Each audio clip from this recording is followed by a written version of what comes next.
కోదాడ మాజీ ఎమ్మెల్యే బొల్లం మల్లయ్య యాదవ్ విలేకరుల సమావేశం నిర్వహించారు.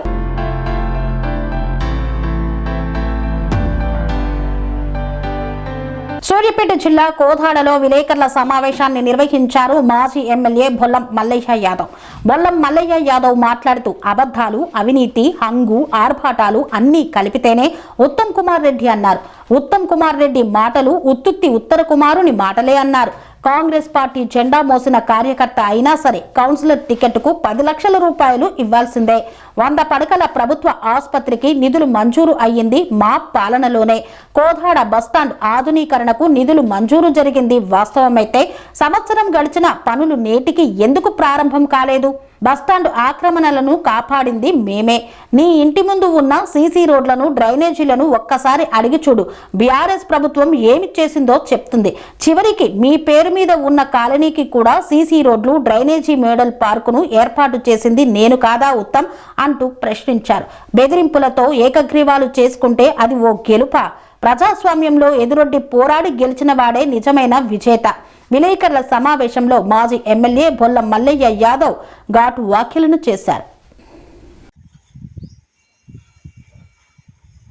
మేము చెప్తా ఉన్నాం, ఎస్పీ గారికి చెప్తున్నాం, డీజీపీ గారికి చెప్తా ఉన్నాం, కోదాడు ఎన్నికలు సజావుగా జరగటానికి ఉత్తమ్ కుమార్ రెడ్డి ప్రమేయం తగ్గియాలని చెప్పేసి కోరుతున్నాం. అధికారులని రాత్రిపూట ఆయన శాసనసభ్యుడిగా ఉన్నప్పుడు 11 గంటల తర్వాత ఫోన్లు చేసి బూతు పురాణాలతో ఏ తిట్లయితే తిట్టిండో గతంలో, మళ్ళీ అసహనానికి గురై ఈరోజు ఓడిపోతున్నా అనేది జీర్ణించుకోలేక, ఓటమిని జీర్ణించుకోలేక ప్రలోభాలకు దిగి అభ్యర్థుల్ని దొడ్డిదారిన కొనుగోలు చేయాలనే ప్రయత్నంలో మా పార్టీ అభ్యర్థుల్ని బెదిరించే ప్రయత్నం చేస్తా ఉన్నాడు. ఇది మారుకుంటే మంచిది ఉత్తమ్ కుమార్ రెడ్డి. నిన్న మా అభ్యర్థి కుక్కడపు వెంకటేశ్వర్లు గౌడ్ ఫోన్ చేసి ఏం మాట్లాడినావు, నీ అనుచరులు ఏం మాట్లాడినారు 11వ వార్డు అభ్యర్థితోని, ఏం బెదిరించారు? ఇలా ఎక్కడికక్కడ బెదిరింపులు పాల్పడే దుస్థితి నీకు వచ్చింది. అభివృద్ధితో పోటీపడు, రాజకీయంగా సిద్ధాంతంగా పోరాటం చేయి. మేము సిద్ధాంతంగా పోరాటం చేయడానికి సిద్ధంగా ఉన్నాం, పోటీ పడటానికి సిద్ధంగా ఉన్నాం. గెలుపోవటంలో నీ లెక్క మాకు ముఖ్యం కాదు. ప్రజలు ఆశీర్వదిస్తే, ప్రజల మద్దతు ఉంటే మేము గెలుస్తాం. ప్రజల కోసం పనిచేయాలనే దృక్పథంతో ఆవిర్భవించిన పార్టీ బీఆర్ఎస్ పార్టీ. అభివృద్ధి మా లక్ష్యం. ఇవాళ కోదాడులో ఏ అడుగున నువ్వు తిరుగుతున్న రోడ్లు కూడా వేయించింది నేనే, అది మా బీఆర్ఎస్ ప్రభుత్వమే. ఇవాళ నీ ఇంటి ముందు డ్రైనేజు నువ్వు నిన్నగాక మొన్న నన్ను చూసి కట్టుకున్న నీ ఇంటి ముందు కట్టిన డ్రైనేజ్ కూడా నేనేపించిందే. నీ ఇంటి ముందు తిరుగుతున్న రోడ్డు నేనేపించిందే. కోదాడులో ఏ మారుమూలనైనా, ఏ కాలనీలైనా ఇవాళ కరెంటు స్తంభాలు కానీ, డ్రైనేజ్ వ్యవస్థ కానీ, సీసీ రోడ్లు కానీ, పార్కులు కానీ, ఆఖరికి మినీ ట్యాంక్ బండ్గా చెరువులు కానీ చేసింది నేను, మా బీఆర్ఎస్ ప్రభుత్వం. ఇచ్చిన నిధులు కేసీఆర్ గారు. దీనికి ఎవరూ సాక్ష్యం కాదు, కోదాడు ప్రజలే సాక్ష్యం, ప్రత్యక్ష సాక్ష్యం. గుడిబండ రోడ్డు ఎక్కడి దాకా? తమ్మర బ్రిడ్జ్ దాకా. ఏమి వార్డులు వస్తాయి? 17, 19. ఆ వార్డులకి రోడ్డు ఎమ్మటి ఎట్లా బొర్రిపోతుండే డ్రైనేజు నీ ఇంటితో సహా. దానికి 4 కోట్ల రూపాయలు డిఎంఎఫ్టీ నిధులు తీసుకొచ్చి బాగు చేసింది, ఉద్ధరించింది నేను. ఏ డ్రైనేజ్ చెప్పమంటావు కోదాళ్ళ? ఏ రోడ్డు చెప్పమంటావు? నువ్వు వేసింది ఏంది, నేను వేసింది ఏంది? నేనేదో నోటికి పత్రికల ముందు చెప్పట్లే, ఆధారాలు ఉన్నాయి, సాక్ష్యాలు ఉన్నాయి. మున్సిపల్ ఆఫీసులో బిల్లులు దిద్దాం. కాబట్టి అభివృద్ధిని చూసి కోదాడు ప్రజలు మళ్ళొకసారి మోసపోద్దని చెప్తున్నారు. 2 సంవత్సరాల క్రితం కోదాడు ప్రజలు వేసిన ఓటు చెత్త కుప్పలు వేసినట్టే అయింది, మురికాలలో వేసినట్టే అయింది. ఎందుకంటే అయ్యాల రేవంత్ రెడ్డి మాయ మాటలు చెప్తే ఆ మాయ మాటలలో పడి పథకాలు వస్తాయని, పెన్షన్లు వస్తాయని, పెరుగుతాయని, రైతు భరోసా వస్తుందని, అనేక రకమైన మాయ మాటలకి నమ్మి ఓటేసిన ప్రజలకి ఈరోజు ఆడ రేవంత్ రెడ్డి చేసింది లేదు, ఈడ ఉత్తమ దంపతులు చేసింది లేదు ఈ నియోజకవర్గంలో. 5 పైసల బిల్ల పనిచేయలేదు. మేము తీసుకొచ్చిన ఆర్డర్లకి, మేము మంజూరు చేసిన నిధులకు కొబ్బరికాయలు కొట్టడం, ఆర్భాటం చేయటం, హెలికాప్టర్లలో రావటం తప్ప ఇంతవరకు చేసిన ₹1 పని లేదు. మీకేసిన ఓటు మురిగిపోయింది. ప్రజలు ఆలోచించాలి. 2 సంవత్సరాల క్రితం ఇదే పద్మావతి దంపతులకి రేవంత్ రెడ్డికి గాను వేసిన అసెంబ్లీలో వేసిన ఓటు మురిగిపోయింది. దానివల్ల ఏ ప్రయోజనం జరగలేదు. ఈసారి మీరు మున్సిపాలిటీలో ఆలోచించి ఓటేయండి. రేపు రానున్న భవిష్యత్తులో మళ్ళా బీఆర్ఎస్ ప్రభుత్వమే రానుంది. 2 సంవత్సరాలు సంపూర్ణంగా అధికారాన్ని ఉపయోగించి నిధులు తీసుకొస్తాం, కోదాడ పట్టణాన్ని బాగు చేస్తాం. ఈ 3 సంవత్సరాలు పోరాటం చేసి మాకు రావాల్సిన వాటాని, కోదాడు ప్రజలకి రావాల్సిన వాటాని కొట్లాడి తీసుకొచ్చి అభివృద్ధి చేయడానికి మా వంతు ప్రయత్నం మా కౌన్సిలర్ల ద్వారా మేము చేస్తాం. కాబట్టి రేపు 11వ తారీఖున జరగనున్న ఎన్నికలలో మాయమాటలు నమ్మి, ఉత్తుత్తి మాటలు మాట్లాడే ఉత్తర కుమారుడి మాటలు, ఉత్తమ్ కుమారుడి మాటలు నమ్మి మోసపోవద్దని మళ్ళొకసారి కోదాడు పట్టణ ప్రజలకి చేతులెత్తి దండం పెట్టి విజ్ఞప్తి చేస్తున్నాం. జై తెలంగాణ. కదా అయ్యాల పొలాలు ఎండిపోతే దిక్కు లేదు. మేము పోయి పరామర్శిస్తుంటే గణపారంలో అవహేళన చేసేవి సోషల్ మీడియాలలో హ్యాండిల్స్లలో పెట్టేసినాం. మరి ఇవాళ ఏం జరుగుతుంది? చిలుకూరు ప్రాథమిక కేంద్రంలో ఏం జరుగుతుంది? 3-4 రోజుల నుంచి తిరిగిన తర్వాత మమ్మల్ని పట్టించుకునే నాదులు లేడని చెప్పేసి పురుగుల మందు తీసుకొచ్చుకున్నారు. పాపం, నీకు కొద్దిగా ఇంగిత జ్ఞానం ఉండాలి కదా. ఓట్ల కోసం ఈడి కాడికి తిరుగుతున్నావు కదా. గ్రామ పంచాయతీ ఎన్నికలలో ఓట్ల కోసం తిరిగినావు, మళ్ళీ పోయినావు. ఇవాళ మున్సిపల్ ఎన్నికలలో మళ్ళీ ఓట్ల కోసం తిరుగుతున్నావు. ఈ రైతు సమస్యలు అవపడట్లే. యూరియా కోసం బాధపడుతున్నా ఇగో ఈ అమ్మ ఏం మాట్లాడుతుంది? మందు డబ్బా తెచ్చుకుంది. ఏకంగా కళ్ళ ముందే అప్పుసప్పు చేసి పంట రాని పరిస్థితులలో ఇబ్బంది పడుతున్నామని చెప్పి మరో మార్గం లేక నేను చచ్చిపోవాలా బతకాలా అని అడుగుతుంది. ఈ సమస్య గుర్తురాదు నీకు. డబ్బుల సంచులతోని ఏకగ్రీవాలు చేయాలి, నువ్వేదో పెద్ద మొగోను అనిపించుకోవాలి. నువ్వు ప్రజాస్వామ్యయుతంగా పోరాటం చేయి. నువ్వు డబ్బులు ఖర్చు పెట్టకుండా గెలువు. నీ చేసిన అభివృద్ధిని చూసి ఓటేయమను.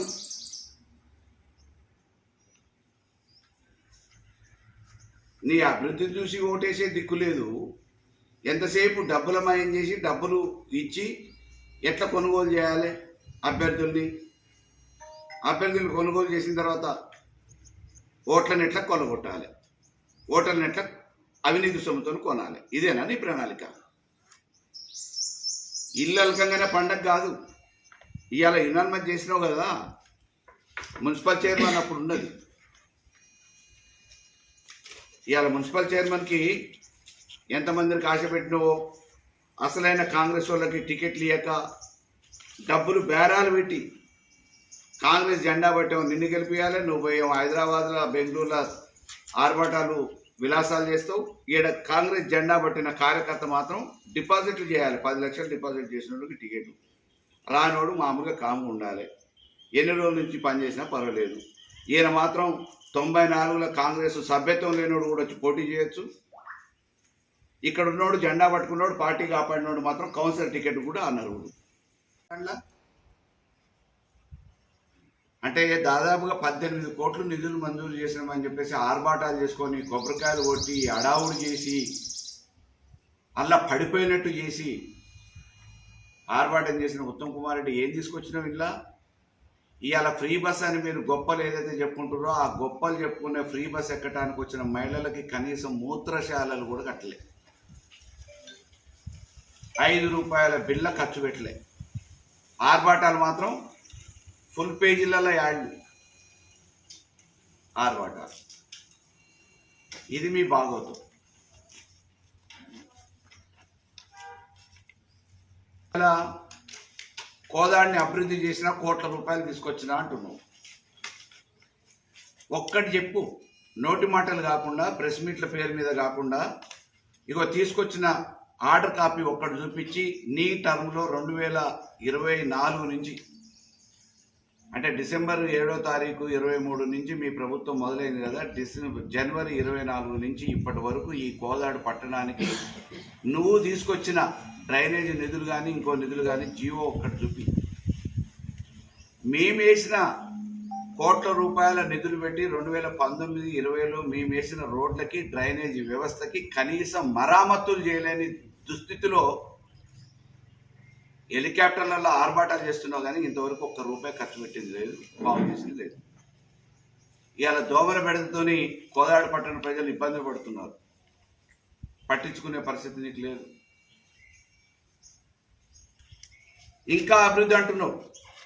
కోదాడు పట్టణంలో ఇవాళ కాలక్షేపానికి కూర్చోటానికి ఒక పార్కు కూడా కట్టలేదు. నువ్వు 30 సంవత్సరాలలో నేను రాజకీయంగా ఇట్లా అట్లా 30 సంవత్సరాల నుంచి కోదాడు నియోజకవర్గంలో నా రాజకీయం అది ఇదని చెప్తున్నావు. నిన్ననే 30 సంవత్సరాలలో కనీసం ఓ ముగ్గురు పోయి కూర్చొని కాలక్షేపానికి సాయంత్రం పూటనో పొద్దున పూటనో కూర్చోటానికి ఒక్క పార్కు కట్టినావా? ఉందా నీ హయాంలో? గ్రామ పంచాయతీ లేఅవుట్లు, శ్మశాన వాటికలు కూడా ఆక్రమించుకోవడానికే సరిపోయాయి. నువ్వు నీ సహకారంతో నీ అనుచరులే ఆక్రమించుకున్నాయి. శ్మశానాలు కూడా ఆక్రమించుకున్నారు. నీ హయాంలో ఎలగబెట్టిన వెంచర్లు గ్రామ పంచాయతీ లేఅవుట్లల్లా ఒక్క సెంటు భూమి ఇవాళ మామూలుగా మీ ఆధీనంలో, ప్రభుత్వ ఆధీనంలో ఉన్నట్టు చూపి అన్ని అమ్ముకున్నారు ఏడికాడికి. కానీ తెలంగాణ ప్రభుత్వంలో 2014 ప్రభుత్వం వచ్చిన కాడి నుంచి డిటిసిపి లేఅవుట్లు చేపించిన కాడి నుంచి గ్రామ పంచాయతీకి అధికారికంగా నియమ నిబంధనల ప్రకారం డిటిసిపి నియమ నిబంధనల ప్రకారం ఏదైతే భూములు మున్సిపాలిటీకి ఒప్పచెప్పాలనో అంత భూమిలో ఒక్క సెంటు కూడా మాయం కానియలే. వాటికి ఫెన్సింగ్ వేసినాం. కొన్నిట్లలో ప్రకృతి వనాలు పెట్టినాం. ఏది కటకంగూడెం రోడ్డు ఇవాళ ఇంతమందిని మరణాలకి బాధ్యుడు నువ్వే. కటకంగూడెం రోడ్డు ప్రమాదాలు జరుగుతున్నాయంటే, ఎన్నో కుటుంబాలు వీధి పాలైనాయంటే దానికి కారణం నువ్వే. ఏంది నీ ఆశ? ఆ వెంచర్లో నీ భాగస్వామ్యంతో ఏం చేసినావు? ఆ వెంచర్ నీ పేరు పెట్టుకొని, నీ భార్య పేరు పెట్టుకొని కనీసం రోడ్లు కూడా వేయలే. ఆడ ఉంటున్న వాళ్ళందరూ విద్యావంతులు, పాఠశాలల్లో పాఠాలు చెప్పే బడిపంతులు. నేను పోయి చూసిన తర్వాత మోకాళ్ళ లోతు గుంతలల్లో కనీసం వాహనాలు కూడా పోలేని దుస్థితులల్లో బురదమైపోయి కంపు కొడుతున్న పరిస్థితులల్లో అప్పటికప్పుడు నిలబడి నీ పేరు పెట్టుకున్న కాలనీకి నేను కోట్ల రూపాయలు ఇచ్చి సిమెంట్ రోడ్లు, డ్రైనేజ్ వ్యవస్థను మెరుగుపరిచిన. ఇవాళ ఆడ కట్టిన పార్కు పేరు నీ కాలనీ పేరు ఉండొచ్చు. నీ కమిషన్ల కోసం, నీ కక్కుర్తి కోసం ఆడ లేఅవుట్లు వేసి జాగాలు కూడా ఖాళీ మింగేస్తే, ఇది కూడా మింగేస్తారేమో అనే భయానికి తెలంగాణ ప్రభుత్వంలో 2019లో నేను ఎమ్మెల్యే అయిన తర్వాత కోట్ల రూపాయల నిధులు మంజూరు చేపించి ఆ కాలనీలో ఒక మోడల్ పార్కును కట్టినా, చిల్డ్రన్ పార్క్తో సహా.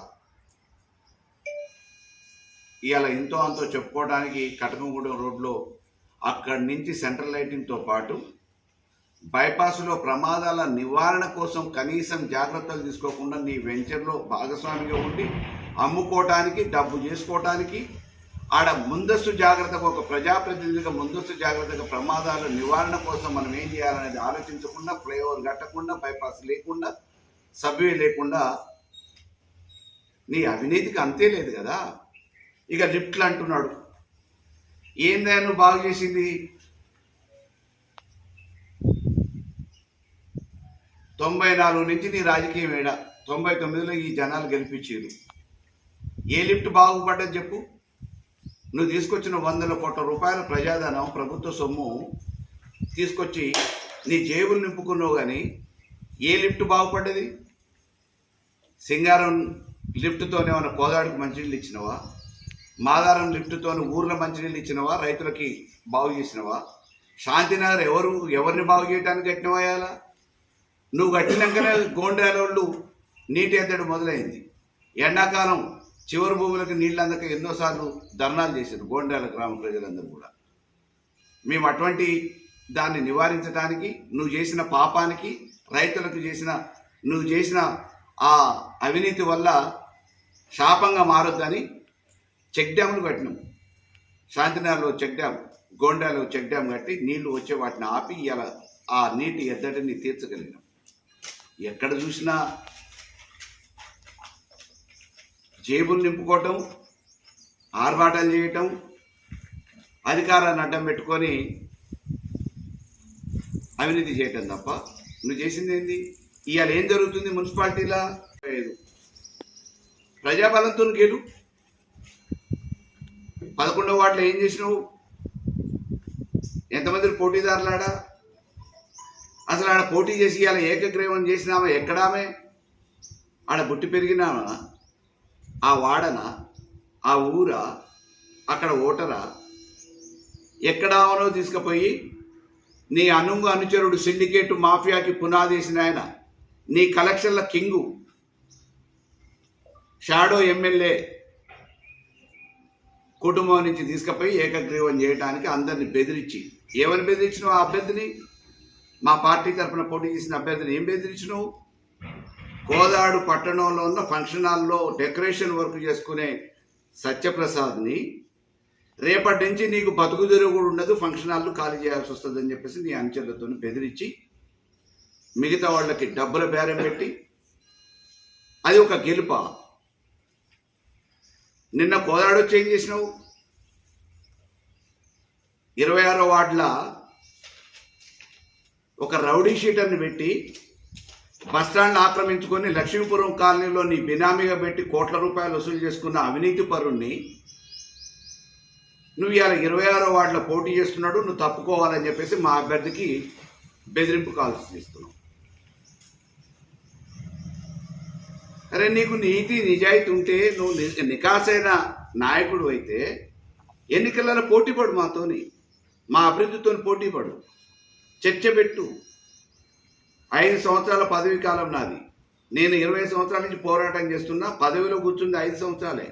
5 సంవత్సరాలలో నేను చేసిన అభివృద్ధితోని నువ్వు 32 సంవత్సరాల రాజకీయ జీవితం అంటున్నావు కదా. నేను కాంగ్రెస్ జెండా పట్టినప్పుడు నువ్వు ఏడో మిలిటరీలో పనిచేస్తున్నావు, ప్రెసిడెంట్ ఆఫీసులో గుమస్తాగా పనిచేస్తున్నావు. ఇదే ఆర్టీసీ బస్టాండ్కి పొన్నం ప్రభాకర్ని తీసుకొచ్చినావు కదా, ట్రాన్స్పోర్ట్ మినిస్టర్గా. 17,95,00,000 మంజూరు చేయించిన ప్రభాకర్తో నిన్న మాట్లాడినా. ఏం ప్రభాకర్, మామూలుగా ఇచ్చినవా నువ్వు? జీవో ఏమన్నా ఉందా అంటే, జీవో ఎక్కడదన్నా, ఏదో మామూలుగా ఆ రోజు అప్పటికప్పుడు చెప్పినాం అంతే అని అన్నాడు. ఆ ప్రభాకర్ని అడుగు, నీళ్ళు అనుకున్నారో ఇంకేమని అనుకున్నారో, మొలతాడు కట్టే మగోడు లేడు అనుకున్నారో, మగడు పెళ్ళం ఇద్దరం కలిసి ఉంటే నేను ఈడ లేకపోతే నువ్వు ఆడా అనే పేరు మీద ఈడ ఉన్న పుట్టి పెరిగి కాంగ్రెస్ని కాపాడిన ఏ కార్యకర్తని కాపాడింది లేదు. ఇవాళ మామూలుగా రాత్రిపూట మందు దాగి మళ్ళా బెదిరింపు కాల్సి చేస్తున్నావు. మేము బెదిరియలేమా? మాకు లేవా ఫోన్లు? మాకు రావా మాటలు? ఎన్నికలల్లా ప్రజాస్వామ్యాన్ని కాపాడే ఒక పదవిలో ఉన్న నువ్వు పొద్దున్న లేస్తే నీకు డబ్బులు ఏడు నుంచి కావాలి, ఆర్భాటం ఎట్లా చేసుకోవాలనే దాని మీద ఉన్నంత యావ కల్లరాయేష్ కుటుంబం మీద ఉంటే బాగుంటుండే. ఇవాళ యూరియా. అందరికీ నమస్కారం. ఎన్నికలల్లో అధికారాన్ని అడ్డం పెట్టుకొని ఓట్లెట్లా రాబట్టాలనే తాపత్రయంలో అధికార పార్టీ నాయకులు ఆత్రం చేస్తారు. ఉత్తుత్తు మాటలు మాట్లాడే ఉత్తర్ కుమార్ రెడ్డి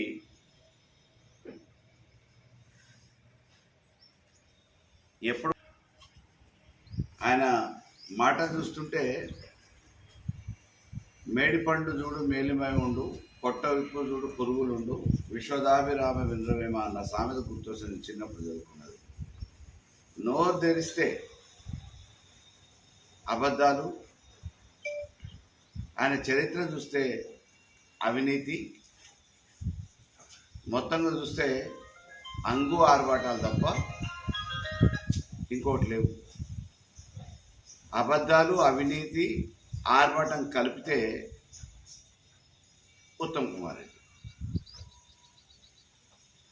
నేనేమంటా, నిన్న మామూలుగా చెప్తున్నాడు, నేనే హాస్పిటల్కి తీసుకొచ్చిన అని మగోడు. జూలై 2023 11వ తారీఖున ఆనాటి ముఖ్యమంత్రి కేసీఆర్ గారిని కలిసి మా కోదాడికి ఉన్న 30 పడకల ఆసుపత్రిని అప్గ్రేడ్ చేసి 100 పడకల ఆసుపత్రి చేయాలని చెప్పేసి విజ్ఞాపన పత్రం ఇచ్చిన.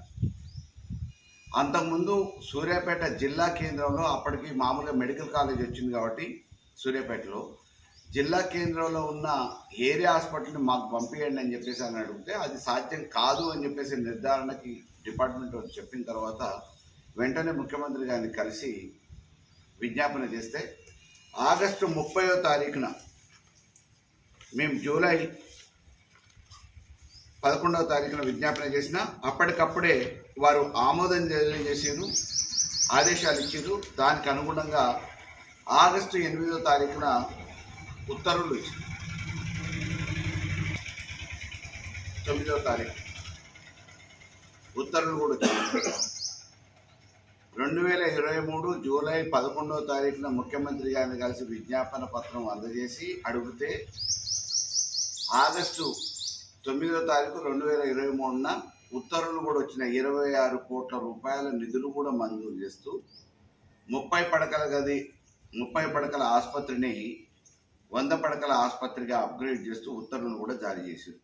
ఈ ఉత్తర్వులకు అనుగుణంగా ఆనాటి అన్ని ప్రధాన పత్రికలు కూడా రాసినాయి, పత్రికలలో కూడా వచ్చినాయి.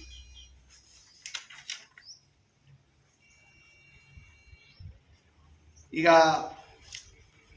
మందికి పెట్టిన కొడుకు మా కొడుకే అని చెప్పుకున్నట్టుంది ఉత్తమ్ కుమార్ రెడ్డి పరిస్థితి. ఏంది ఆర్భాటం చేసి ఎప్పుడు ఫిబ్రవరి 7వ తారీఖున డిసెంబరు 7వ తారీఖు వాళ్ళ ప్రభుత్వం వస్తే 2023లో ఫిబ్రవరి 7వ తారీఖు 24న హడావుడి చేసి ఇక దేశంలో ఉన్నోళ్ళని లేని వాళ్ళని తీసుకొని వచ్చి హెలికాప్టర్లలో తిరగటం అలవాటు కదా. దామోదర్ రాజనరసింహ, తుమ్మల నాగేశ్వరరావు అందరినీ పట్టుకొని వచ్చి హడావుడిగా కొబ్బరికాయలు కొట్టాడు. మందిగన్న పిల్లలకి మా పిల్లలే అని చెప్పుకున్నట్టే మేమిచ్చిన ఆదేశాలకి మేమిచ్చిన బడ్జెట్కి కొబ్బరికాయలు కొట్టుకొని ఇవాళ మళ్ళీ ఎన్నికలలో కూడా అబద్ధాలు, పచ్చి అబద్ధాలు నోరు తెరిస్తాయి. 100 పడకల ఆసుపత్రిని నేనే మార్చిన అని చెప్తున్నాడు. ఇక రెండోది, ఒకనాడు 2018 నేను ఎమ్మెల్యే కావటానికంటే ముందు బస్టాండ్ ఎక్కడికక్కడ వీళ్ళ అనుచరులతోని ఆక్రమణలకు గురైంది. అటువంటి బస్టాండ్లో ఆక్రమణలకు గురవుతున్నాయి, నిధులు వచ్చేటప్పుడు వస్తాయి కానీ ముందైతే ఆక్రమణలు తొలగించండి అని చెప్పేసి అధికారులకు చెప్తే అధికారులు ఆ రోజు రోడ్డు ఫేస్లో ఉన్న ఆక్రమణ చేసిన ఇవాళ పేద మార్కెట్లో వైస్ చైర్మన్ చెప్పుకున్నట్టు ఆయన కోదాడికి దాదా అని చెప్పుకుంటాడు. ఆయన ఆక్రమిస్తే ఆక్రమించిన ఆ బస్టాండ్లో అన్ని ఆక్రమణలు తొలగించిన తర్వాత మళ్ళీ ఏం చేసింది ఈయన 2025 జనవరిలో హడావుడిగా ఆనాటి అంటే మొన్నటి ట్రాన్స్పోర్ట్ మినిస్టర్ పొన్నం ప్రభాకర్ని తీసుకొని వచ్చి ఆధునిక బస్ స్టేషన్ కోదాళ్ళు అని చెప్పి 17,95,00,000. ఏది చూసినా కోట్ల మీదనే చెప్తాడు. ఎన్ని రోజులు అవుతుంది ఇప్పటికీ? సంవత్సరం దాటిపోయింది మొన్నటి జనవరితోని. సెరెనిటీ మోడల్ హై స్కూల్ విద్యార్థులకు అమ్మఒడి, సామాన్యులకు అందుబాటులో ఉన్న బడి సెరెనిటీ. మేడ్చల్ జిల్లాలో మేటిగా నిలిచి సాటిలేని ఫలితాలను సాధిస్తున్న #1 స్కూల్ సెరెనిటీ. మా ప్రత్యేకతలు ప్రతి విద్యార్థి పట్ల వ్యక్తిగత శ్రద్ధ, activity based learning and digital classrooms, computer lab, 100% ఫలితాలు, sports and cultural activities, yoga, abacus మరియు Vedic maths education. Please visit Serenity Model High School, Nagaram. Admissions are in progress. Call 040-271-46899 and 040-271-48699.